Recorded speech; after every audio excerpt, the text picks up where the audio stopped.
Hello friends, आज हम discuss कर रहे हैं इंपॉर्टेंस ऑफ बिजनेस एनवायरनमेंट।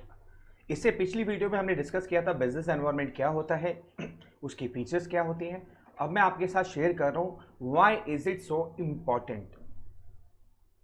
सबसे पहले इंपॉर्टेंस आती है बिजनेस एनवायरनमेंट की। It helps the firm to identify threats and early warning signals. Example, regular hike in petrol prices is a warning for automobile manufacturing company।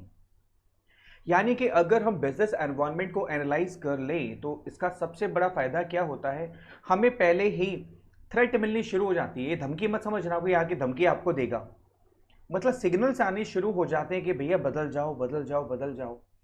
जैसे कायदे से सोचो, जैसे ही चाइना के अंदर में कोरोना वायरस आया, बिजनेस ठप हो गया, स्टॉक मार्केट डाउन हो गई, तो क्या पूरे वर्ल्ड को सिग्नल नहीं गया था कि अपने आप को संभाल लो?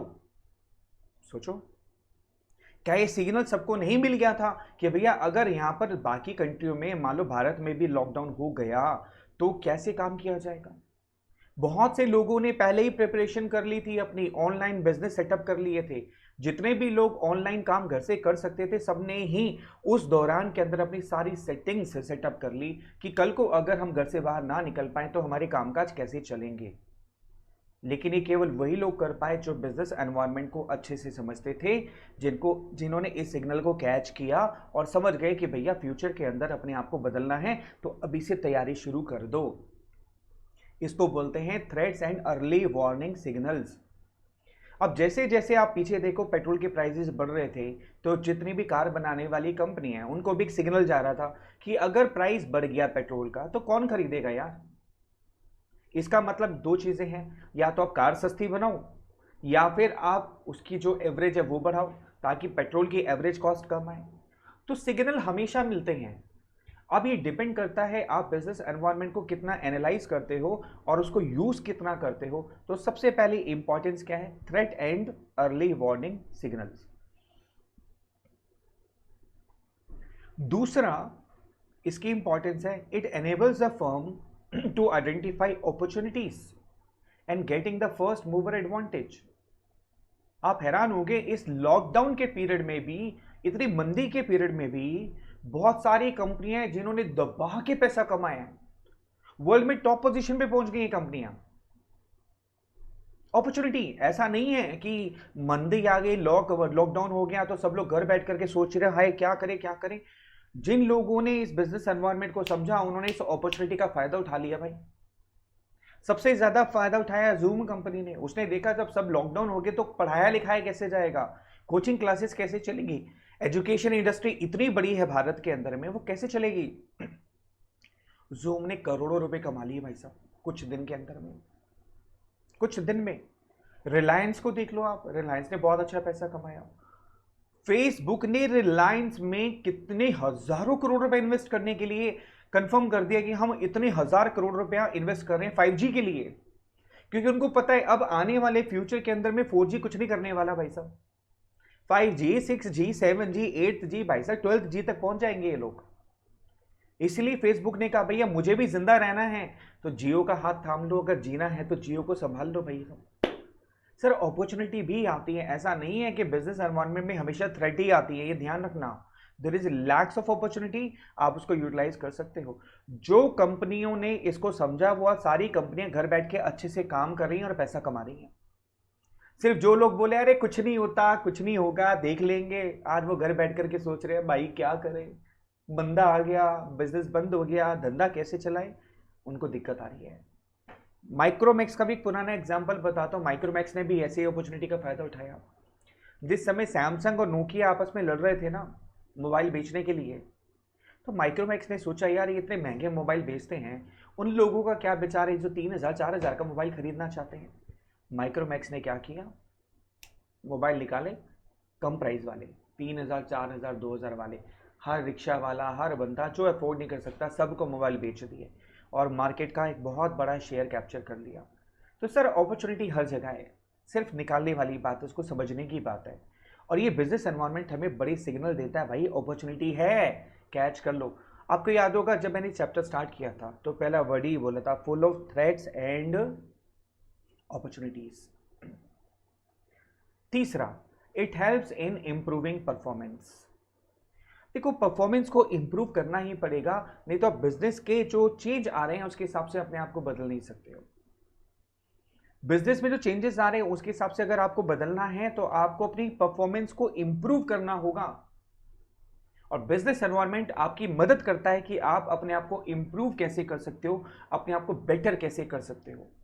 जो कंपनियां ऑफलाइन सर्विस दे रही थी सबने ऑनलाइन सर्विस देना शुरू कर दिया, अपनी परफॉर्मेंस को ऑनलाइन को इंप्रूव कर दिया ताकि कस्टमर ना जाए इस मंदी के टाइम पीरियड में भी। ये सबसे बड़ा फायदा है इंप्रूविंग परफॉर्मेंस। देखो अगर आपको टॉपर बनना है ना किसी भी चीज के अंदर, खासकर बिजनेस लाइन में, तो बिजनेस एनवायरनमेंट को समझना बहुत जरूरी है। तभी आप टॉपर बन जाओगे, नहीं तो फेल हो जाओगे, पीछे रह जाओगे, कुछ नहीं होने वाला।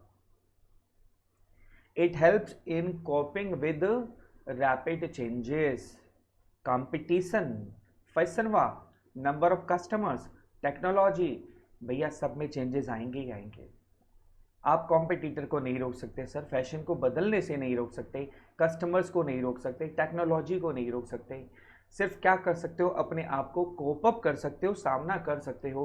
बिलीव मी, मैं जब ये वीडियो रिकॉर्ड कर रहा हूँ आपके लिए, मेरे पास में इतनी सारी टेक्नोलॉजिकल गैजेट्स, इक्विपमेंट्स और सॉफ्टवेयर्स हैं, मैंने कभी जिंदगी में नहीं सोचा था यार। कहने के लिए वीडियो रिकॉर्ड करना बड़ा आसान है, लेकिन ये कहीं मेरे हिसाब से 6 स्टेप में जाकर के एक वीडियो फाइनलाइज होती है।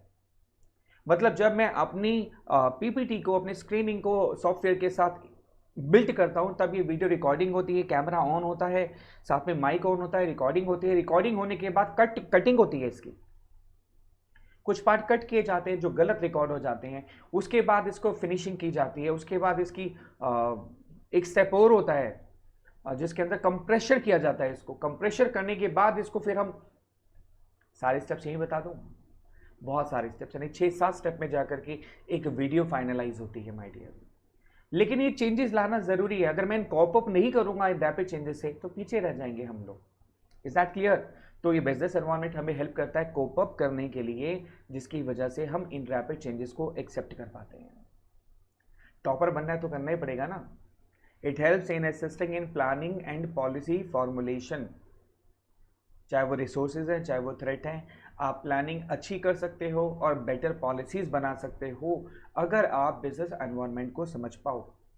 देखो ये बात तो तय हो गई थी, जैसे ही लॉकडाउन शुरू हुआ तो लोगों को पता चल गया आने वाले 3 महीने 4 महीने हर बिजनेसमैन को पता था कि उसका बिजनेस कब तक बंद रहेगा, तो उसको प्लानिंग तो करनी पड़ेगी ना कि अगले 3 महीने 4 महीने वो अपने बिजनेस को कैसे चला सकता है।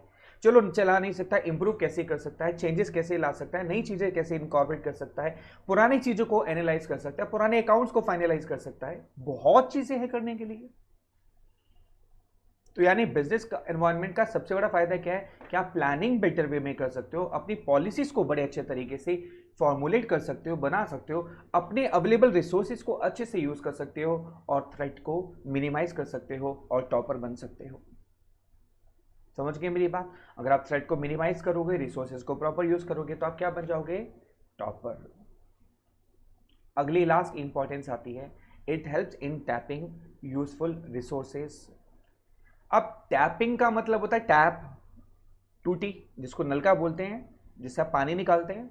रिसोर्सेज तो वहीं से आते हैं ना, नहीं समझे यार? बिजनेस में भी तो रिसोर्सेज होते हैं ना आपके पास में, मशीन लिमिटेड होती है, मनी लिमिटेड होती है, मैन मटेरियल लिमिटेड होता है। अब इस समय में अगर आपके पास रिसोर्सेज लिमिटेड हैं तो आप उन रिसोर्सेज को बेटर कैसे यूटिलाइज कर सकते हो, किस फॉर्म में यूटिलाइज कर सकते हो, उसको बोलते हैं टैपिंग यूजफुल रिसोर्सेज। यानी कि कम रिसोर्सेज को टैप करके अच्छे से यूटिलाइज करना।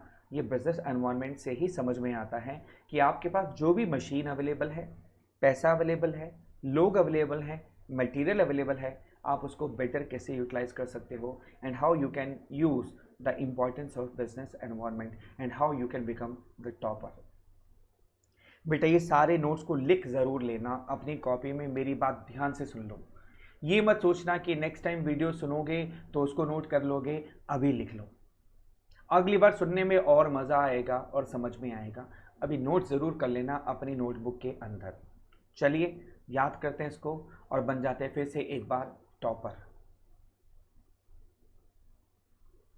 टॉपर बनना है ना, तो इंपॉर्टेंस ऑफ बिजनेस एनवायरनमेंट को समझ लो। सबसे पहले आता है टी से थ्रेट और ओ से अपॉर्चुनिटी। पी से परफॉर्मेंस, यानी आप परफॉर्मेंस को इम्प्रूव कर सकते हो। ठीक है, थ्रेट्स हो गया, अपॉर्चुनिटीज हो गया, परफॉर्मेंस हो गया। पी से क्या हैगा, प्लानिंग एंड पॉलिसी फॉर्मुलेशन, आप प्लानिंग कर सकते हो, नई नई पॉलिसीज बना सकते हो। ई से एक्सेसिव यूज ऑफ रिसोर्सेज, यानी आपके पास जितने भी लिमिटेड रिसोर्सेज हैं आप उनका मैक्सिमम यूटिलाइजेशन कर सकते हो।